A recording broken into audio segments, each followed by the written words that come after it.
कि हम money plant को पानी में किस तरह से ग्रो कर सकते हैं और बेस्ट रिजल्ट्स किस तरह से ले सकते हैं। मैंने एक एक्सपेरिमेंट किया था जो मैं आप लोगों के साथ शेयर करना चाह रहा हूँ, ताकि जब भी आप मनी प्लांट पानी में ग्रो करें तो आपको भी मेरी तरह बेस्ट रिजल्ट्स ही मिले।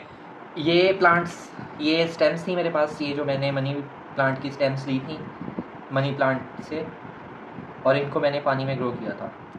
ये आप देख सकते हैं रिज़ल्ट कितना अच्छा ग्रो कर रहा है। ये इसके लीव्स हैं।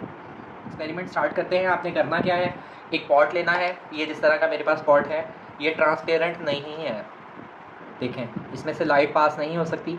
इस तरह का आपने पॉट लेना है और उसमें आपने क्या करना है कि आपने अपने मनी प्लांट को उसमें इस तरह से रखना है।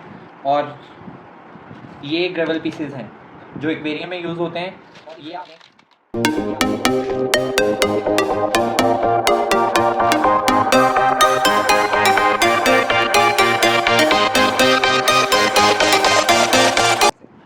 मैंने ग्रेवल्स डाल दिए हैं। पॉट को मैंने हाफ फिल कर दिया है, जो जहाँ से नोड से नीचे जहाँ से रूट्स डेवलप हो रही थी वहाँ तक मैंने ग्रेवल डाल दिए हैं। अब मैं क्या करूँगा कि इसमें आपने सिंपली पानी डाल देना है, और आपने ये करना है कि वंस इन अ वीक, हफ्ते में एक दफ़ा आपने इसका पानी चेंज करना है। पानी चेंज कर दें ताकि जो है वो जो पुराना पानी है वो निकल जाए। और रूट्स पॉट जब आप यूज़ करते हैं तो उसमें ये होता है कि लाइट पास होने की वजह से रूट्स को लाइट जब लगती है तो फंगल इन्फेक्शन होने का खतरा रहता है, और समटाइम्स हो भी जाता है।